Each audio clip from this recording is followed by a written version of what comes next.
O, tingnan natin. Nagtataka ako ron eh. Attorney Glenn Chong. Sir, magandang umaga. George, takot ka, di ba? O, andito ako sa teritoryo mo, George. Sinusugod talaga kita. O, tingnan natin kung kaya mong magkaso sa akin. Tandaan ninyo mga kababayan, 2-3 araw mula nang nagsalita si Atty. Respicio tungkol sa daya ni George Garcia, kinasuhan agad siya. Ako, 2 linggo na ang video ko sa YouTube, 1 hour and 47 minutes. Takot lang nila. Hindi nila ako kayang kasuhan at hindi nila ako kayang takutin.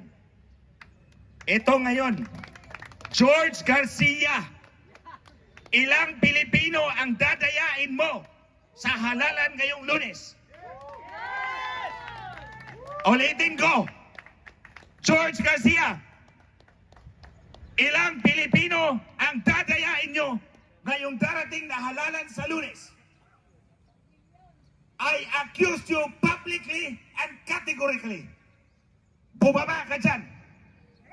Tingnan natin kung kaya mong harapin ang ebidensyang nakalap ko sa 15 taon na kinalaban ko kayo. Ang dayaan nandyan sa Palasyo del Gobernador.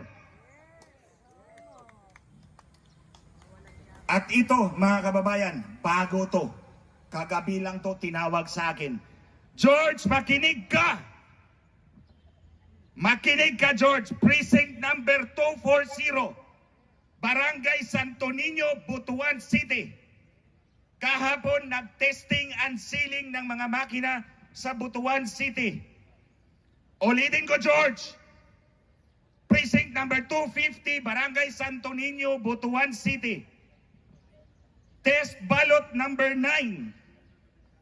Ang binoto ng watcher ay si Ching Plaza plus 8 konsihal. Si Ching Plaza at 8 konsihal ang binoto sa test ballot number 9. Paglabas ng resibo, tumugma sa balota.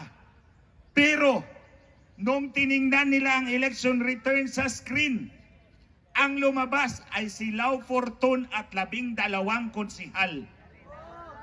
Ayan, George! Imbestigahan mo yan! Ulitin ko, test ballot number 9.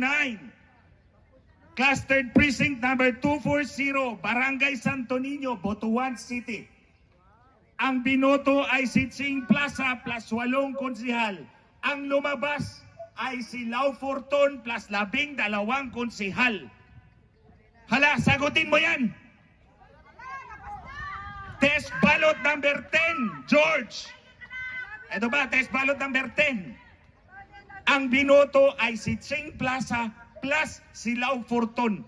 Purposely, intentionally, in-overvote ng botante para matest kasi nakita na nga nila yung test ballot number 9 na mali.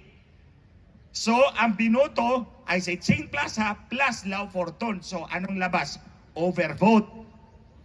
Plus 8 konsihal ni Ching Plaza. Pag-check ulit sa election return doon sa screen, ang lumabas. Boto ng watcher ay si Ching Plaza plus 8 konsihal. Si Ching Plaza at 8 konsihal ang binoto sa test ballot number 9. Paglabas ng resibo, tumugma sa balota. Pero, nung tiningnan nila ang election return sa screen, ang lumabas ay si Lau Fortun at 12 konsihal. Ayan, George! Imbestigahan mo yan! Ulitin ko, test ballot number 9. Clustered precinct number 240, Barangay Santo Niño, Butuan City.